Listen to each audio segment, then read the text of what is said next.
Hello and welcome to this edition of Represent NYC on the Manhattan Neighborhood Network. My name is Robert Rodriguez, and I'm the New York State Assembly member for the 68th Assembly District, which covers East Harlem, Central Harlem, and the Upper East Side. And I'm joined here today with New York State Senator Julia Salazar, who represents the 18th Senatorial District, covering Bushwick, Greenpoint, and Williamsburg. And today we'll be talking with Danny Barber, the chair of the Citywide Council of Presidents, and Victor Bach, the Senior Housing Policy Analyst with the Community Service Society, CSS. Thank you all for being here with me today. Thank you. Thank you. So as it stands, NYCHA is estimated to need $32 billion of repairs and upgrades across 2,600 buildings that affects 400,000 residents. I represent East Harlem, which has the highest concentration of public housing in the Assembly districts. And I think Senator Salazar may have the largest number of developments in a Senate district. So it's obviously a crisis that we experience every day in our districts and in our communities. And there's huge numbers that are at stake. The state has recently come back into the fold. I think after many years of no investment, I think we started in 2015, 2016 to begin to invest, starting with $100 million and today growing that number to $650 million. We also know that there has been a federal monitor appointed and negotiations between the city and HUD to get to a $2 billion investment in public housing. But let's talk a little bit about what these numbers mean. You know, how do we get there? How much has been put in thus far? And maybe, Victor, you can help open us up with how did we get to where we are, where $32 billion, is needed to bring us to a state of good repair? Well, it's been a period of government disinvestment at all levels of government since the 80s, since the Reagan administration, and most notably since the late 90s when the state stepped out of the picture, and in the early 2000s when Mayor Bloomberg stepped out of the picture. So on top of that, public housing has not been a favored program of Congress. Whatever funding public housing gets is really starvation funding. The capital subsidies from Washington are meager compared to the national need. NYCHA is not alone in that respect. Part of the federal monitor and the issues around repairs centered on lead, mold, but predominantly lead. What have we all seen in terms of experience to see whether or not we're going to be able to abate that in a timely fashion? How are the tenants looking at the existing plan, and activities around that, Danny? Well, the tenants have just basically been told the plan, and not all of them know the plan. So I guess that's what the monitor's doing as he goes around the city, is map out the plan that he has in place.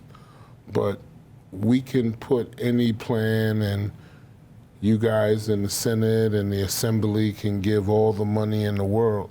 If it's not a joint partnership with the people who actually live there, the eyes and the ears, the boots on the ground, we won't see any significant change. Yeah, I want to talk a little bit more about the partnership, but Senator, what's your experience in the NYCHA developments, in your district? I have a particular purview, heat and hot water issues consistently impacting us, discrepancies with NYCHA in terms of where these outages are happening, and specifically pushing them to make the repairs that are necessary. I suspect something similar. Absolutely. We've had similar experiences in my district. There are 28 NYCHA developments throughout the 18th State Senate District in North Brooklyn, from Williamsburg to Cypress Hills, and including some of the larger developments like Marcy Houses and Hope Gardens, where residents have often been waiting way too long for urgent repairs. Their safety and their health are at risk, and we because of disinvestment and some failures in management, they continue to suffer, and it's time for us to finally take action to address it. And let's think about that. Partnership is required. There's a large bureaucratic machine there that we don't think is the most efficient thing, and one of our challenges in the legislature is fighting to get more money, but the immediate comeback, and you can appreciate this, Victor, is, well, how do we know they're going to spend it right? How do we know they're going to actually, do the work that needs to be done? Where's the oversight? Where's the management of that? And I don't think we've solved that problem, but I think that's part of the conversation, because we're not going to stop, looking for more resources. We know what we need, and we know we're not at $32 billion. But Victor, do you have any thoughts about how we make the machine actually work to help the tenants get the repairs they need? It's a little difficult unless you know the insides of NYCHA's machinery, and I don't think any of us do. That's a problem of transparency. But NYCHA claims that it spends federal capital money very well. They come within, short of the federal time deadlines for applying it and getting into the ground. What they say is that the problem is with council members and legislators, present company excluded, dedicating a certain amount of money for a certain purpose, like a security camera and so on, and that those those estimates tend to be underestimated. So NYCHA's in the position of having to re-estimate it. Costs are constantly inflating. So I think most of you see a lot of delays in NYCHA's handling capital, but I'm not sure it's typical of the authority as a whole. Well, that's encouraging. Senator? Yeah, absolutely. I also see TA presidents and tenants telling me that they have a difficult time even spending the money that is allocated, and it isn't done in a timely fashion. And we really, as legislators in general, despite both of us seeking to champion this, in general, the legislature really just hasn't done enough to prioritize fully funding the capital repairs. I can imagine. Yeah. So I think that's the problem. That's what it exists, and we know the numbers are pretty significant in terms of what we have to get to. But one of the things that we spend our time doing as legislators is try to figure out what are some solutions to this problem. How do we raise some more money to be able to invest it in NYCHA public housing?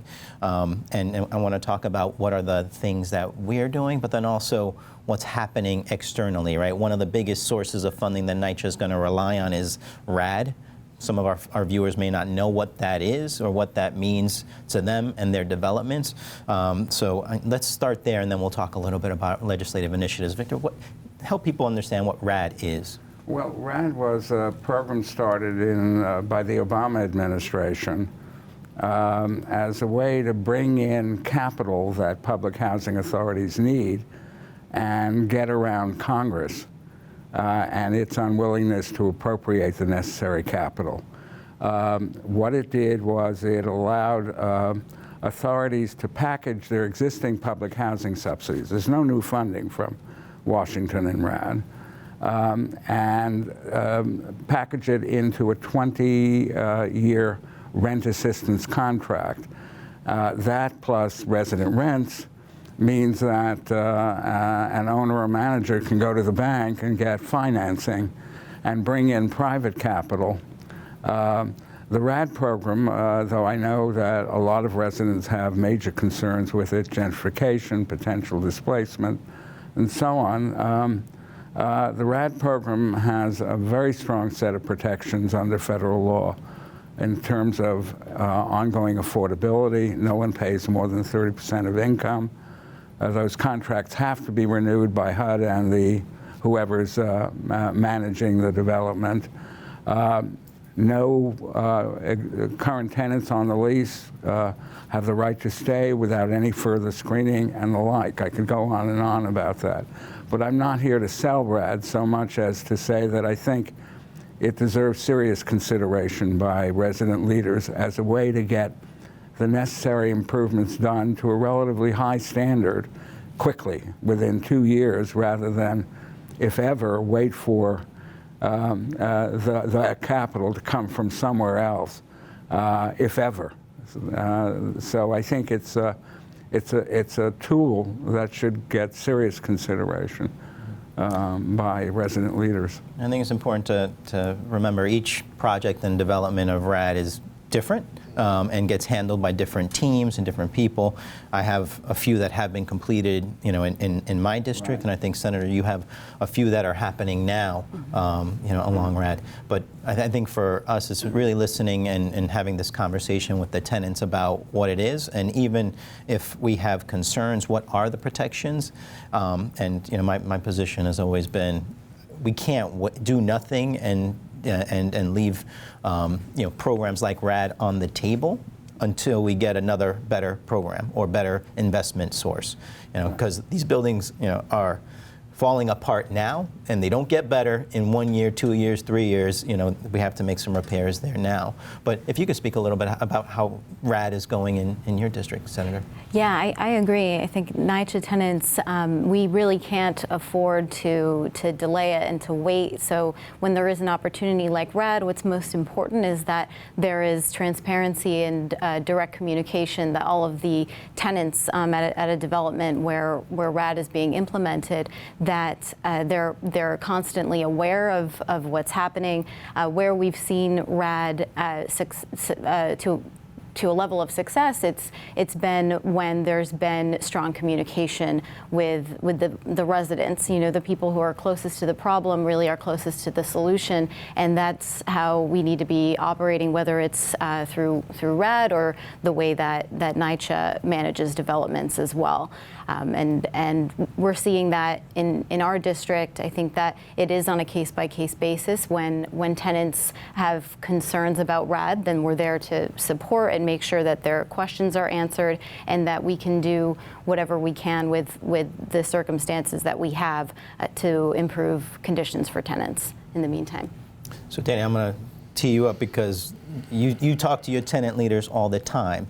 One of our criticisms of NYCHA is that there should be local nonprofit groups, who do affordable housing, should be part of the RAD program and developments. There should be, local hiring as a result of these conversions. So those are some of the things that, we worry about and want to make sure that tenants have an opportunity to participate in, and community has a chance to participate in. What do you hear from our boots on the ground? You touched two key topics. Mm-hmm. First one was resident engagement, mm-hmm. and the second one was Section 3. Mm-hmm. These are all federal programs, and if it's truly going to work, we have to really tap into it and truly be transparent. As we see with NYCHA as the quarterback of the team, NYCHA has a very bad transparency track record of being truthful with the people. We're hoping that under the new leadership of NYCHA with Gregory Russ, that there can be a change. In conversation with the chair has shown that he sees the issues, he recognizes the problems, and he's willing to commit to work partnership with the residents. Like I explained to him, we the people, the court of public opinion is strong, and as he got here, the people will be the one to get rid of him. If he doesn't do what he's supposed to do, then we will stand up strong, as we got a federal monitor by filing a lawsuit. Mm-hmm. So we're not just sitting around and staying quiet. We're watching, we're observing, and we're standing up where we need to stand up. Do we need to stand up more? Sure. Mm-hmm. We can always do better. Mm-hmm. But I believe if we can truly partner and everyone can be on the same page and transparent from the door to the finish of the project, I believe we can save public housing together. Mm-hmm. And I think we coined the motto, public and proud, right? Yeah. I mean, I'm one generation out of public housing, and if it wasn't for the home that, my father and grandma, had, I wouldn't be here today. And that's been the case for so many people, and the success story for so many, working class New Yorkers. And it's important that we continue that tradition and invest in it.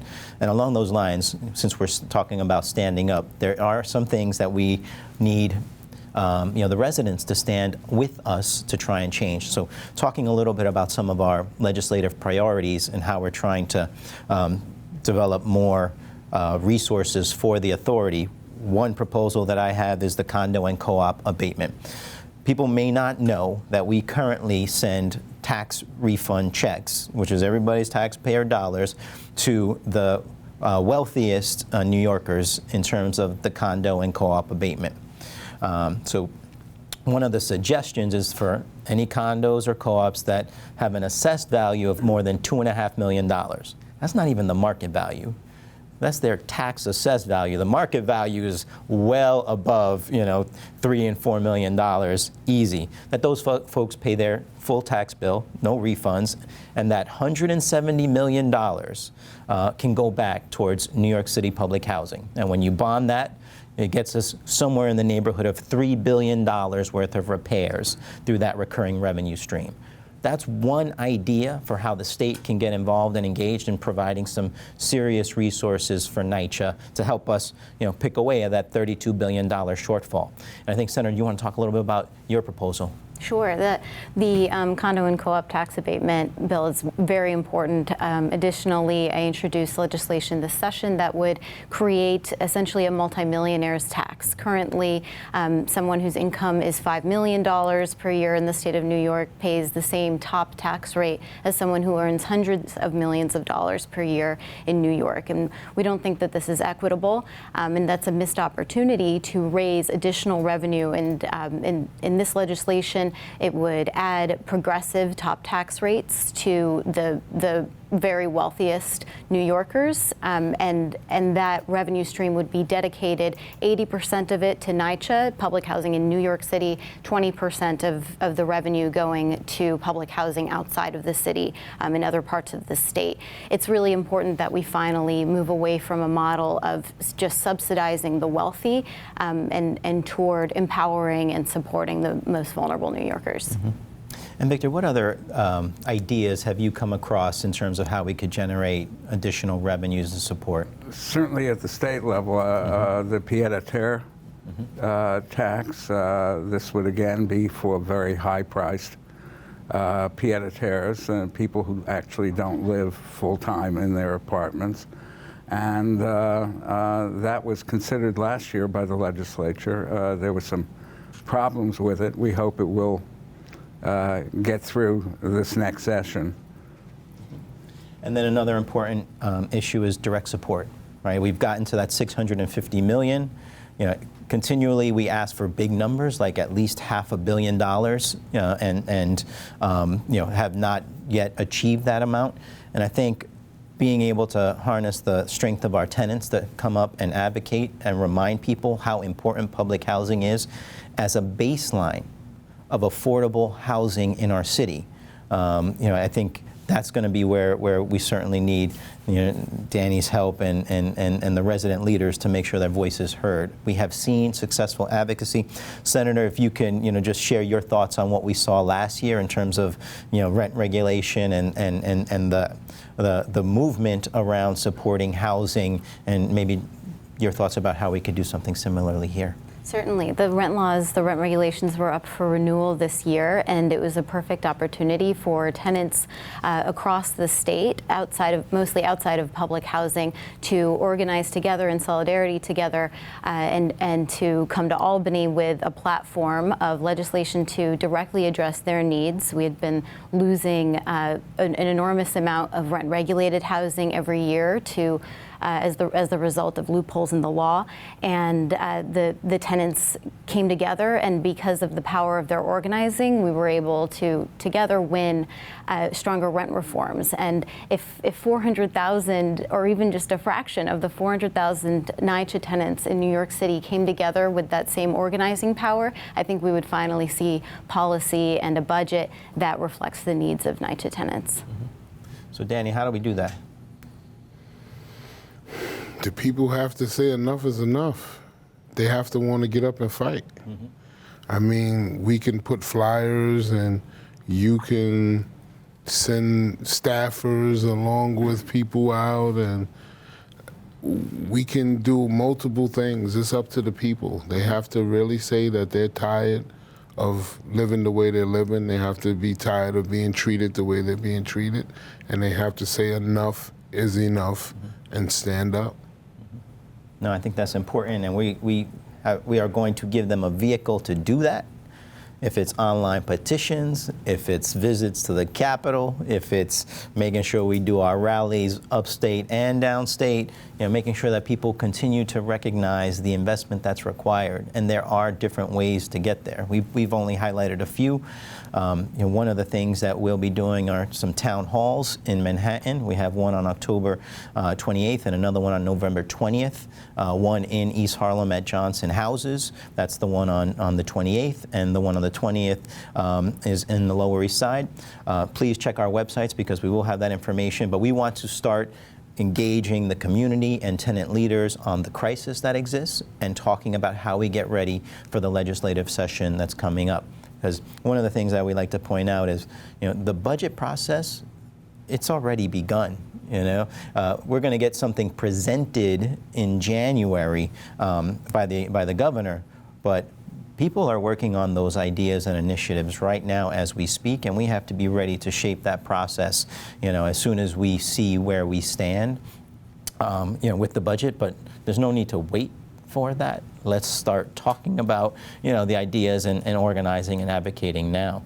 Victor? I should also say that the upstate, downstate coalition, the Housing Justice for All, that was so instrumental in bringing about and advocating for the new rent law, will also be including public housing in its agenda this year in Albany. Right. And we hope to have some of that strength represented there.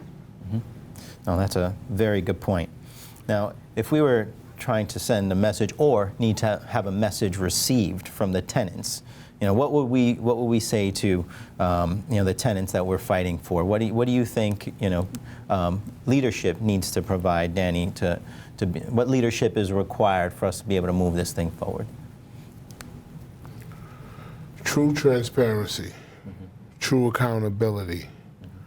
One message. We've time to time tend to be a little bit here, a little bit there. We all need to be on one page. So basically, from me to the tenants, I'm here to help you. I'm here for the fight. I'm here for the struggle. I'm here for the long haul. My name is Daniel Barber. I'm a Citywide Council of Presidents Chair. I could be reached Citywide Council of President Inc. at gmail.com.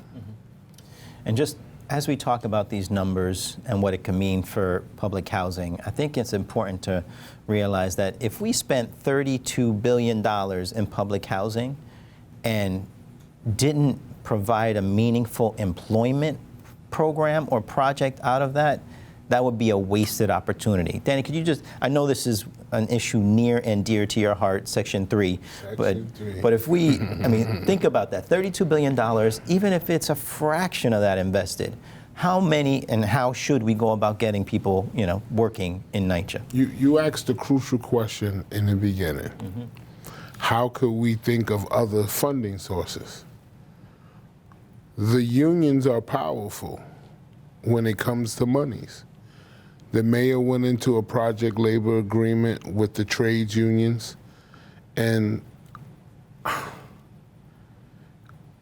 my question that I've been asking for the past, say, 10, 12 years is how can the city make rules and regulations to override a federal law or federal regulation?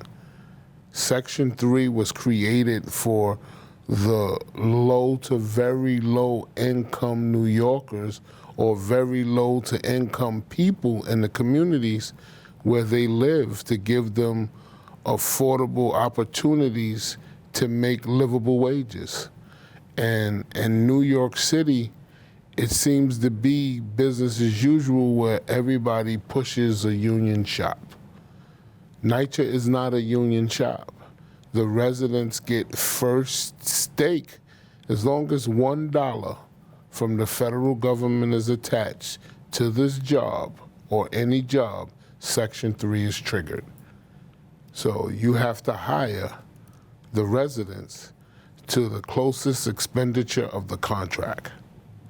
And let's tie that in real quickly with RAD, right? Where you don't have, or do you have those same similar requirements, and how have we seen the local workforce tied to those few projects? Well, with RAD, the RAD conversions, the assisted living conversions, the affordable housing conversions that are going up, in the meetings, Section 3 is pushed. NYCHA has included a Section 3 requirement on RAD conversions. So it's being afforded, but can it be stronger? Yes. Can we push a lot more for the residents? Yes. Great. So I think it's important for us to recognize that New York State, we can do better.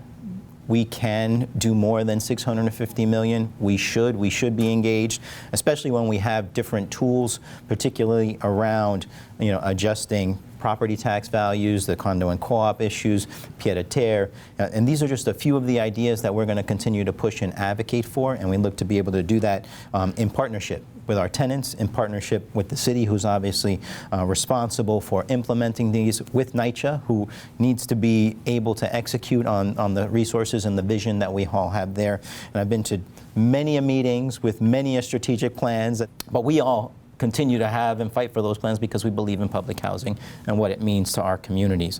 So I look forward to working with all of you in advancing our agenda and organizing our tenants to be able to do that. So I want to say, Senator Danny Victor, thank you for joining me today for this important discussion on the crisis in NYCHA, and I'm looking forward to returning to Albany and joining you in the fight to restore all those resources. And again, thank you to Represent NYC of Manhattan Neighborhood Network. Thank you. Goodbye. Thank you. Thank you.